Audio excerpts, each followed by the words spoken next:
Nomor 31.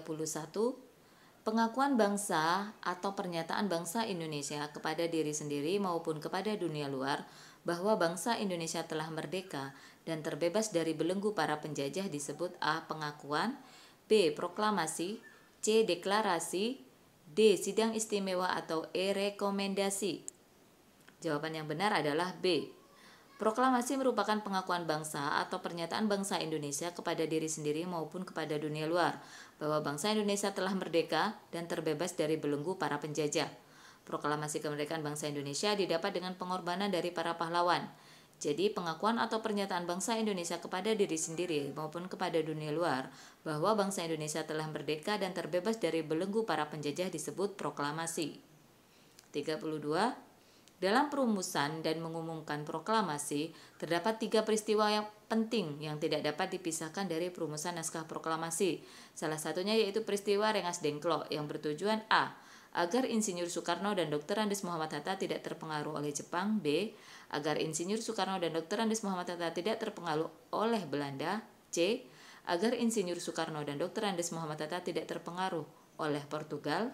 D. Agar Insinyur Soekarno dan Dr. Andes Muhammad Hatta tidak terpengaruh oleh Inggris. Atau E. Agar Insinyur Soekarno dan Dr. Andes Muhammad Hatta tidak terpengaruh oleh Spanyol. Jawabannya adalah A. Dalam merumuskan dan mengumumkan proklamasi, terdapat 3 peristiwa penting yang tidak dapat dipisahkan dari perumusan naskah proklamasi. Salah satunya yaitu peristiwa Rengas Dengklok yang bertujuan agar Insinyur Soekarno dan Dr. Andes Muhammad Hatta tidak terpengaruh oleh Jepang. Jadi tujuan peristiwa Rengas Dengklok adalah agar Insinyur Soekarno dan Dr. Andes Muhammad Hatta tidak terpengaruh oleh Jepang. 33. Peristiwa penting yang tidak dapat dipisahkan dari perumusan naskah proklamasi salah satunya adalah pertemuan Soekarno dan Hatta dengan seorang jenderal mayor yang bernama A. Mahatma Gandhi, B. Nishimura, C. Nisamura, D. Himaraya, atau D. Kumalaya. Jawabannya adalah B. Peristiwa pertemuan Soekarno dan Hatta dengan Jenderal Mayor Nishimura dan Laksamana Muda Maeda, sekarang disebut dengan Jalan Imam Bonjol nomor 1, diiringi oleh Miyoshi guna melakukan rapat untuk menyiapkan teks proklamasi. Jadi peristiwa penting yang tidak dapat dipisahkan dari perumusan naskah proklamasi salah satunya adalah pertemuan Soekarno dan Hatta dengan seorang Jenderal Mayor yang bernama Nishimura.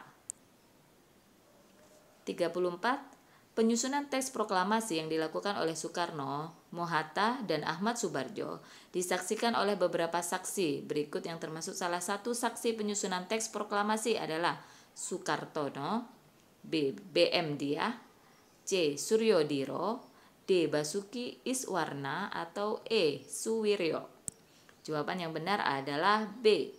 Penyusunan teks proklamasi dilakukan oleh Soekarno dan M. Hatta serta Ahmad Subarjo dan disaksikan oleh Sukarni, BM Diah, Sudiro atau Mbah, dan Sayuti Melik. Jadi, penyusunan teks proklamasi yang dilakukan oleh Soekarno, M. Hatta, dan Ahmad Subarjo disaksikan oleh beberapa saksi. Salah satu yang termasuk saksi penyusunan teks proklamasi tersebut adalah BM Diah. 35.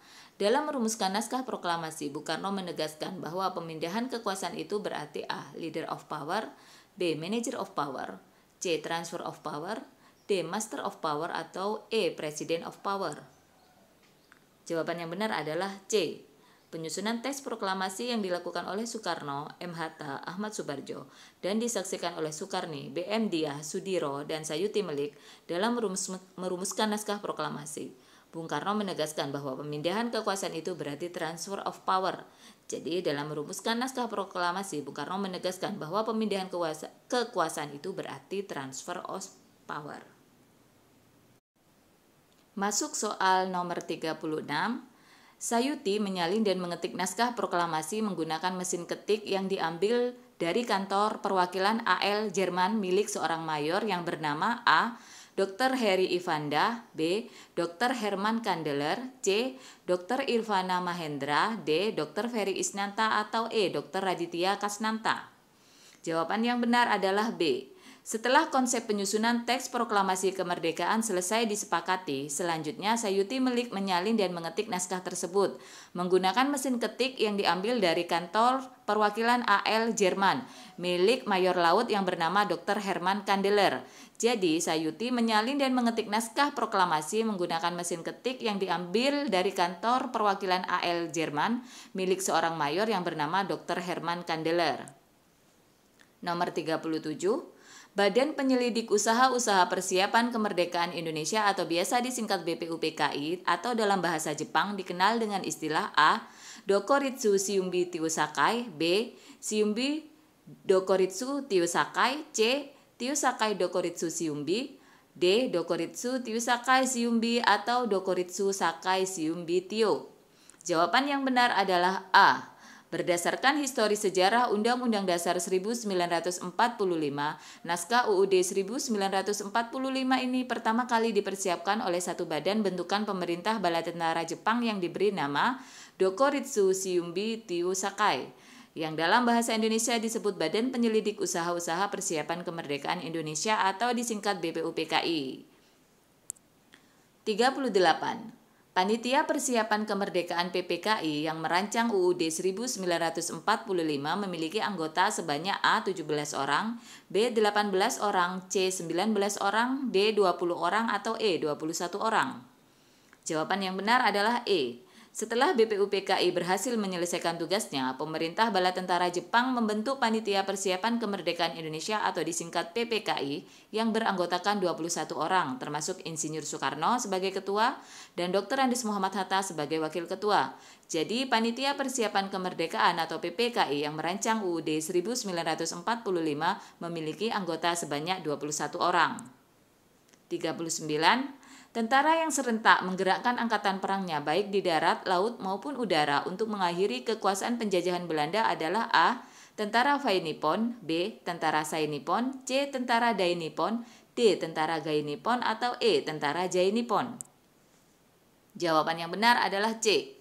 Latar belakang terbentuknya Konstitusi UUD 1945 bermula dari janji Jepang untuk memberikan kemerdekaan bagi bangsa Indonesia di kemudian hari. Janji tersebut berisi, sejak dari dahulu sebelum pecahnya peperangan Asia Timur Raya, Dai Nippon sudah mulai berusaha membebaskan bangsa Indonesia dari kekuasaan pemerintah Hindia Belanda. Tentara Dai Nippon serentak menggerakkan anggota perangnya, baik di darat, laut maupun udara, untuk mengakhiri kekuasaan penjajahan Belanda. Jadi, tentara yang serentak menggerakkan angkatan perangnya baik di darat, laut maupun udara untuk mengakhiri kekuasaan penjajahan Belanda adalah tentara Dai Nippon. Nomor 40. Perubahan UUD 1945 merupakan salah satu tuntutan yang paling mendasar dari gerakan reformasi yang berujung pada runtuhnya kekuasaan Orde Baru pada tahun A. 1995, B. 1996, C. 1997, D. 1998, atau E. 1999. Jawaban yang benar adalah D. Perubahan UUD 1945 merupakan salah satu tuntutan yang paling mendasar dari gerakan reformasi yang berujung pada runtuhnya kekuasaan Orde Baru pada tahun 1998. Hal ini menunjukkan bahwa bangsa tidak lagi melihat faktor penyebab otoritarian Orde Baru hanya pada manusia sebagai pelakunya, tetapi karena kelemahan sistem hukum dan ketatanegaraan. Jadi, perubahan UUD 1945 merupakan salah satu tuntutan yang paling mendasar dari gerakan reformasi yang berujung pada runtuhnya kekuasaan Orde Baru pada tahun 1998.